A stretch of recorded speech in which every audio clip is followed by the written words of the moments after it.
Mark Zuckerberg, the most powerful man in social media, the controversial CEO of Facebook who everyone loves to hate. But what's there not to like? He created a platform that billions of people use every single day. His empire doesn't just include Facebook, but Instagram, WhatsApp, and even virtual reality through Oculus. Zuckerberg has achieved more before the age of 40 than most people do in an entire lifetime.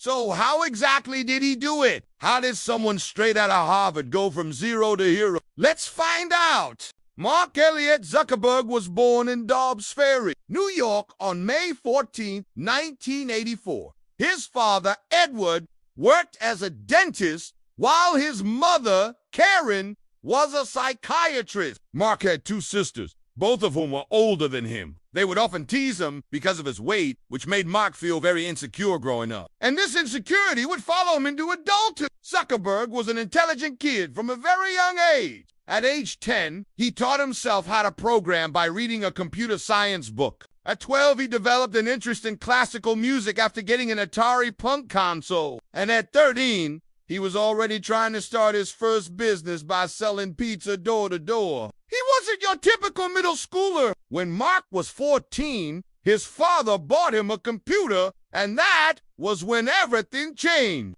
By the time he was 16, he had become an expert in Microsoft Office and was even hired by his dad to manage the Office network. After graduating from high school, Zuckerberg enrolled at Harvard University to study psychology and hoped to join the Peace Corps after graduation. However, he soon realized that studying wasn't easy and dropped out after just 2 weeks. Zuckerberg was far from being a nerd. He was a popular guy who knew how to throw a party. But as the saying goes, good grades don't always mean good luck. While Zuckerberg was doing well socially, he was doing terribly academically. He barely managed to pass his classes and began to feel miserable.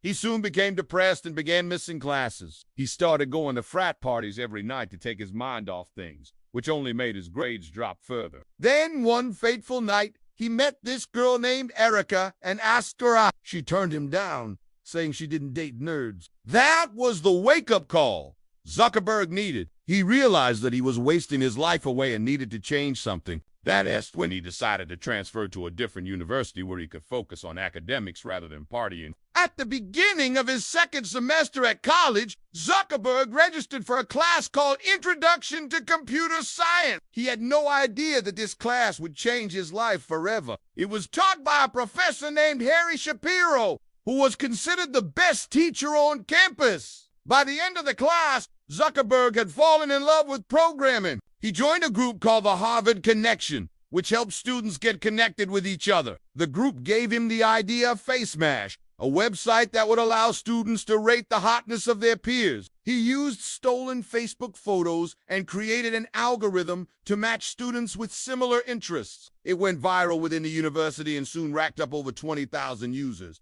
But Zuckerberg's success was short-lived. The dean of Harvard College found out about FaceMash and shut it down. Even though FaceMash was a huge success, Zuckerberg knew he couldn't keep doing what he was doing. If he wanted to make something of himself, he needed to get a real job. So during summer break, he took an internship at a startup called Microsoft. There, he met some of the brightest minds in the industry and learned a lot about programming. But after the internship ended, he went back to Harvard and abandoned his studies once again. Instead of focusing on his classes, he spent all his time working on new projects, trying to come up with something that would change the world. That's when he met Eduardo Saverin, Andrew McCollum, Dustin Moskovitz, and Chris Hughes. Together, they came up with the idea of Facebook. The name originally came from the Latin word facere, which means to make. They wanted to create a website that would help students make new friends. Zuckerberg wanted to call it Facebook, since it would be a place where people could share their face or faces. They built the initial version of the site in Zuckerberg's dorm room using PHP and It wasn't anything special, but they planned to expand it in the future. They made the site exclusive to Harvard students so that they could test it out before releasing it to the public. Soon enough, over half of all Harvard students had signed up, but it wasn't long before the media found out about it and started calling it the Facebook. This gave Zuckerberg and his team the idea of expanding the platform to other universities. They allowed students from 8 neighboring schools to join, but they soon realized that they needed more than just students. If they wanted to grow, they needed to attract adults as well. By the end of 2004, Facebook had 1 million users and was the fastest growing website in history. But behind the scenes, things were falling apart. Zuckerberg had been spending money like crazy, and the company was in dire need of funding. In order to save the company, Zuckerberg and his partners agreed to sell a 50% stake in the company to investors for $45 million. The investment gave them enough money to keep the lights on, but it also brought a lot of problems. Investors started pressuring Zuckerberg to make the site more profitable. But he didn't know how to do that, so he turned to Sheryl Sandberg, the CFO of Google, for help. Sandberg was impressed by the site and agreed to join Facebook as coup.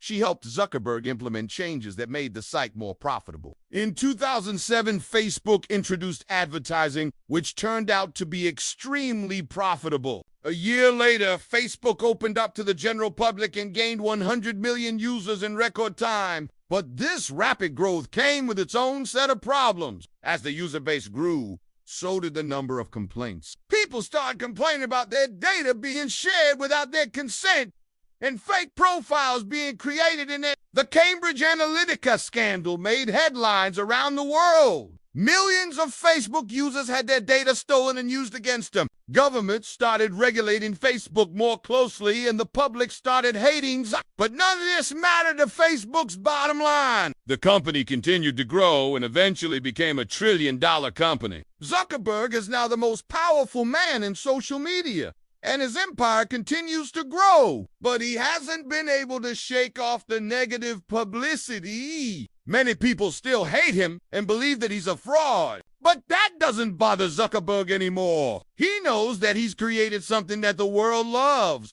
whether they admit it or not. Many people see Zuckerberg as a villain, but we have to admit that he's a brilliant programmer and entrepreneur. He saw a problem and created a solution. He took risks and bet everything on his ideas. He wasn't afraid to fail, and when he did fail, he picked himself up and started again. That's the kind of determination and resilience that we all need to learn from. But what about his flaw? He was known for being arrogant and insensitive. He was willing to sacrifice his users' privacy for profit, and he was even accused of stealing. It's important to remember that he's just a human being. He's not perfect, and he's made mistakes in the past. But that doesn't mean that he's a bad person. We all make mistakes, and it's up to us to learn from them and move on. So what can we learn from the story of Mark Zuckerberg? Well, firstly, we need to embrace change. Change can be scary,